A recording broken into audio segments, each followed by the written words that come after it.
Bom dia, meus amores! Como vocês estão? Estão bem? Legal! E aí, vamos assistir uma aula de história? Vamos? Então você vai abrir o seu livrinho na página 55. E hoje nós vamos dar continuidade à nossa aula sobre a colonização de onde? Do Brasil. Muito bem! E você sabia quem colonizou o Brasil foi? Portugal, muito bem. E você sabe o que é colônia? Colônia é um grupo de pessoas que tem características em comum e vive em determinadas regiões, muitas das vezes longe do lugar de origem. E foi o que aconteceu. Lembra que o rei de Portugal teve a ideia de trazer portugueses para criar o quê? Vilas, muito bem. E eles irem tomando espaço onde? No Brasil, muito bem. E você sabe uma coisa? As vilas foram povoadas por várias pessoas de interesses diversos. Por exemplo, os portugueses tinham interesse de quê? De explorar as riquezas, não é? De onde? Do Brasil. E os padres? Os padres tinham interesse, sabem em quê? Em converter os indígenas ao catolicismo, entenderam? Então, na página 56, ele vai fazer, sabe o quê? Para facilitar, ele resolveu o quê? Na página 56, o rei Dom João resolveu dividir a colônia em 15 grandes lotes de terra. Muito bem. E esses lotes foram chamados de capitanias hereditárias. Muito bem. E esses lotes foram entregues a 12, sabe quem? Nobres portugueses. E esses nobres portugueses eram chamados de quê? De donatário. Então o rei de Portugal deu para eles tomarem conta. Só que tinha um porém. Os donatários não podiam vender as terras. Eles poderiam cultivar, sabe para quê? Para crescer a economia de Portugal. Muito bem. Mas tia, por que eles não poderiam vender? Porque eram terras hereditárias, ou seja, algo que passava de pai para filho, entenderam? Muito bem. Então aqui no seu livrinho, você vai ver uma linha aqui, ó, tá?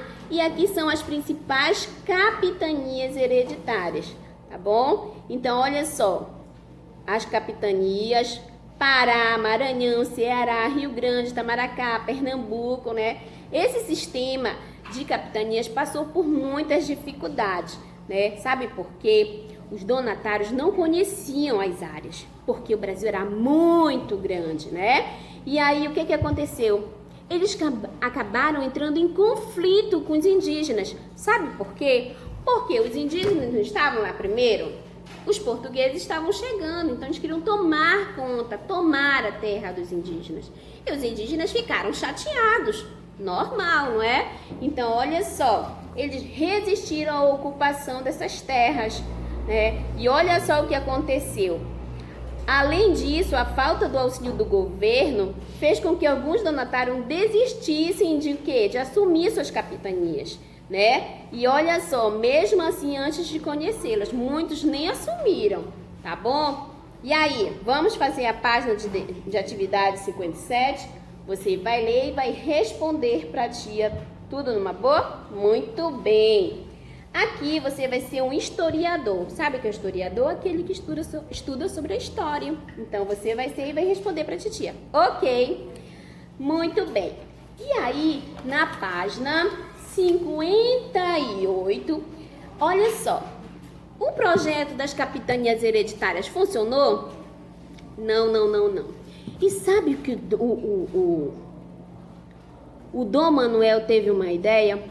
Ele disse assim: poxa vida, o processo das capitanias hereditárias não funcionou. Tenho que pensar em outra coisa. Sabe o que ele pensou? Ele disse: já sei.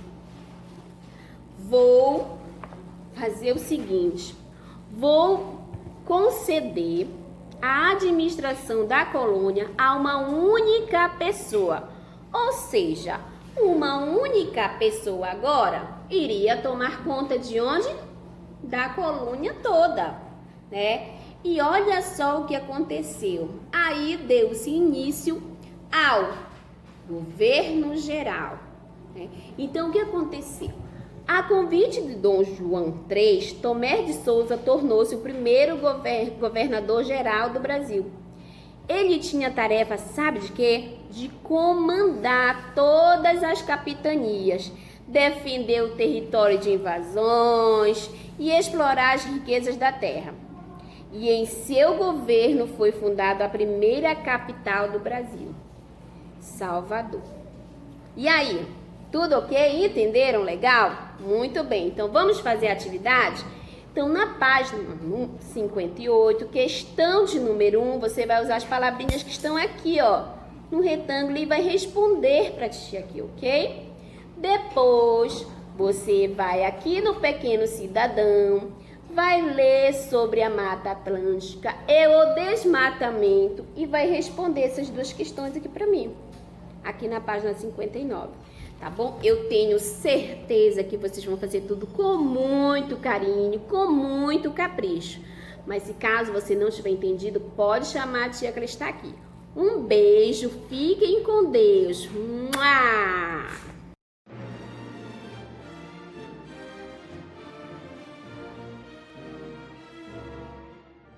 Vocês devem saber que antes do Brasil ser um país, ele foi colonizado por Portugal, durante quase 300 anos. E é sobre isso que vamos falar na aula de hoje.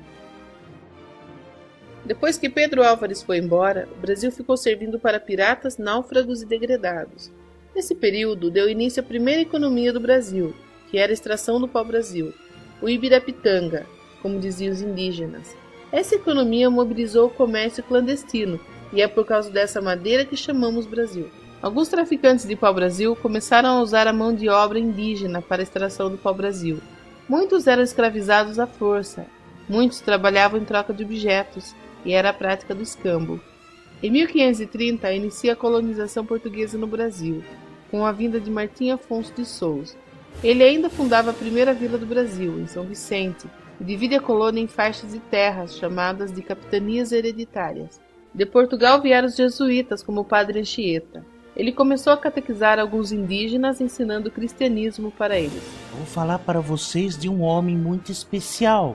Vocês sabem quem ele é? O cacique? Não, é Jesus. Anchieta ficou conhecido por intermediar a paz entre indígenas e portugueses e ter fundado a cidade de São Paulo em 1554. Nos meados do século XVI, os franceses invadiram o Brasil e fundaram a França Antártica, em plena Baía de Guanabara. Là, mas que bela paisagem, não, monsieur? Mas nada que se compare com Paris. Eles foram expulsos por Estácio de Sá, que fundou o Rio de Janeiro em 1564. Nas capitanias, principalmente de Pernambuco e de São Vicente, foi introduzido o cultivo de cana-de-açúcar. No Nordeste, a cana tornou-se a principal economia do Brasil, e houve uma grande ocupação naquela região. Inclusive, a primeira capital do Brasil era a cidade de Salvador. Para a mão de obra da economia açucareira, os colonizadores trouxeram escravos africanos para trabalharem nos engenhos. A vinda de escravos africanos para o Brasil contribuiu para a miscigenação e para a formação de uma identidade. Com o sucesso do açúcar, os holandeses invadiram o Nordeste brasileiro e começaram a investir nos senhores de engenho. Foi fundada Recife e Olinda, e Pernambuco passa a ser o maior produtor de açúcar da colônia. Nós holandeses não somos invasores. Somos contribuidores da organização da economia açucareira. A colônia começa a expandir com a vinda dos bandeirantes. Esses homens vinham à procura de ouro, mas escravizaram os indígenas. Por causa deles, parte da população indígena foi quase exterminada por completo. Se eu vejo um indígena, ou eu o escravizo, ou eu mato o infeliz. Com a descoberta de ouro em Minas Gerais, ocorre um aumento demográfico na região sudeste. Portugal começa a explorar cada vez mais os brasileiros, e isso desencadeia uma série de revoltas, onde os brasileiros aparecem contra os portugueses. Essas revoltas são chamadas de revoltas nativistas. A colônia entra em crise. Os movimentos da independência, como a Inconfidência Mineira e a Conjuração Baiana, foram fracassadas. Mas os ideais não. Porém, o Brasil veio a tornar-se independente por um português, o Dom Pedro I.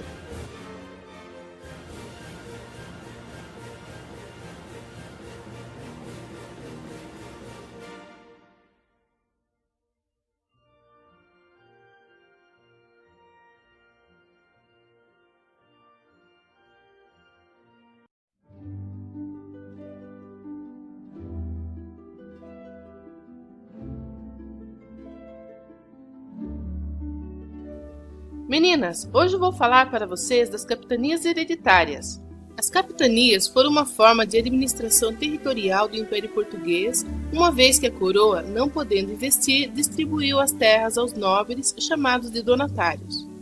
O vínculo jurídico entre o rei de Portugal e cada donatário era estabelecido em 2 documentos: a Carta de Doação, que conferia a posse, e a Carta Foral, que determinava direitos e deveres. Ai, Jesus, eu preciso trabalhar. Donatário era a autoridade máxima dentro da própria capitania, tendo o compromisso de desenvolvê-la com recursos próprios, embora não fosse seu proprietário. As terras eram hereditárias, pois passava de pai para filho. Deveria fundar vilas, distribuir terras a quem desejasse cultivá-las, construir engenhos. O donatário exercia plena autoridade no campo judicial e administrativo para nomear funcionários e aplicar a justiça, podendo até decretar a pena de morte para os escravos, índios e homens livres. Adquiria alguns direitos: isenção de taxas, venda de escravos índios e recebimento de parte das rendas devidas à coroa. Porém, muitos não conseguiram cumprir, pois alguns não tinham planejamento algum. Algumas capitanias estavam com matas densas e outras estavam repletas de aldeias indígenas. Além do mais, depois que o aventureiro alemão Hans Staden visitou o Brasil e divulgou suas ilustrações sobre a antropofagia, que descrevia o hábito dos tupinambás que praticavam o canibalismo, isso tudo causava um temor em toda a Europa e tornava-se mais difícil convencer alguém a investir na colônia. E aí, vai um pedaço de churrasco aí? As capitanias foram distribuídas para os donatários. As capitanias do Maranhão, do Ceará, do Rio Grande, do Itamaracá, Pernambuco, Bahia, Ilhéus, Porto Seguro, Espírito Santo, São Tomé, São Vicente, Santo Amaro e Santana. Mas somente 2 capitanias tiveram sucesso, a de Pernambuco e a de São Vicente, pois foi implantada a cana-de-açúcar, que passou a ser uma das principais economias da colônia.